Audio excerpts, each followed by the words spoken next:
Look, as coach has said, and look, it's going to happen, and that's why, for the time being, the people in charge of the Black Stars will have an upper hand over us who actually see the problem. Ghana will qualify from this group. Ghana will top this group. But yes, when we get to the knockout stages and the Algerians and the Nigerians come, that's where the problem will be. But look, I'm scared because this is not just we are not approaching this just as a FIFA World Cup qualifier. It's also a preparation for the AFCON. That's true. And these squads, these players, is giving us an indication of, or an idea of the sort of squad we are sending into the AFCON. Now, this is my problem number one. Jeffrey Schlupp, Yao Yeboah, and there's a third person. They were not in the original squad. Yeah. That's CK Akonnor. Joseph Adu. And Marvin Manu. Look, they were not in the original squad that CK Akonnor named. But on the day, one of them started. Yes. The other two came off the bench ahead of his original list or his original choice of players.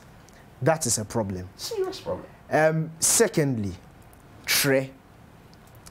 And of course, for those who listen to the commentary, I had to make myself happy. I had to excite myself because what I was watching, you see, it's very, when it comes to national team football, it's very difficult to take emotions out of it, especially when it's your country. Yeah. The guy plays in the German Division 2 for St. Pauli. He's played 5 games this season. He scored once, 1 goal, and he's supposed to be a forward player. When he came onto the pitch, he looked confused. He didn't understand his role. And for those of us watching the game, when Jeffrey Schlupp got injured, the most sensible substitution was Yao Yeboah. But some way, somehow, it was Daniel Tre who came on. And he showed exactly why he should be nowhere close to the Black Stars.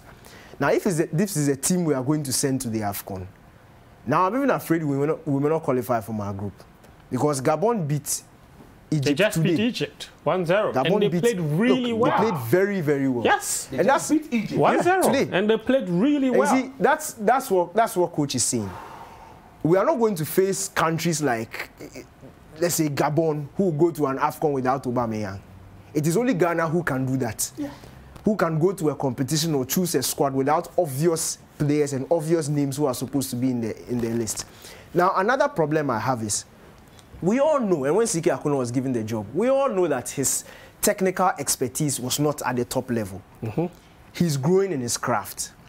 Now, even when you apply common sense, if you are somebody who is learning on the job, you need the best tools possible to be able to help you execute what you are trying to do. Right.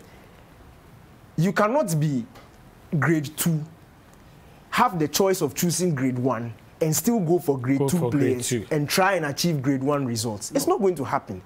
And that's why I'm asking myself, look, there's every country in this world that plays football. There are some 1 or 2 players that in their final list, you can tell that these things are politically influenced or these players.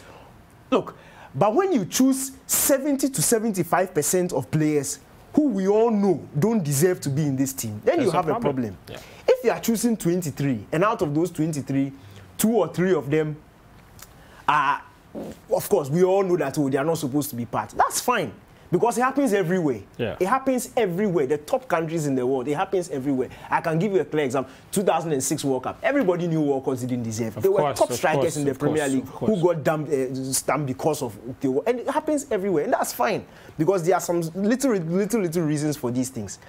But when you have 15 out of 23, or 18 out of 23 players all being politically influenced, what are you doing? Yeah. There's no way you're going to achieve the results that you want to achieve. And for CK Akonnor, he needs to start asking himself, does he want to satisfy people, or does he want to leave a legacy that will live on? Because we won't win the AFCON with this team. Yeah.